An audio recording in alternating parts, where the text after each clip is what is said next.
Hey, this is GameSpot's E3 newsroom, and we have a World of Tanks update with Mark Walton. With me and the World of Tanks. What I'm going to try and do as a challenge is explain to you the joys of World of Tanks on Xbox 360 while Martin rubs me with this USB tank. Are you giving away the secret? What's World of Tanks like on Xbox 360? I can tell you what World of Tanks is like on Xbox 360. It's very much like World of Tanks on PC, Martin. Good. I even asked them, what's the parity between the two versions? What did they say? Apparently, well, you know, most of the maps that are on the PC version will be on the Xbox 360. Most of the tanks that are on the PC version will be on the Xbox 360. Good. There are some tweaks, of course, for the Xbox 360 audience. They're aware that the 360 audience is a little trigger happy. You know, they're just going to leap in there. They're not going to bother with strategy. You know, this is a team-based game, World of Tanks.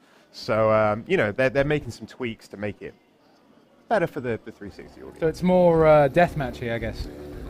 Yes, I mean, look, they were a bit cagey on this because I was really pushing for an answer on sort of how they're really tweaking this. Now, they don't want to say at the moment, but they are adamant that console players that are used to that sort of run and gun stuff will be able to get a kick out of it. But people that want that deep strategic thing, or people maybe coming from the PC version to the 360 version, if they're so inclined, they want to play on the sofa or whatever, won't have a problem sort of finding deep matches. They've got a really strict matchmaking system depending on the type of tank you have. So if you had a really crappy tank like this one, they'd put you in a match with like loads of other crappy tanks.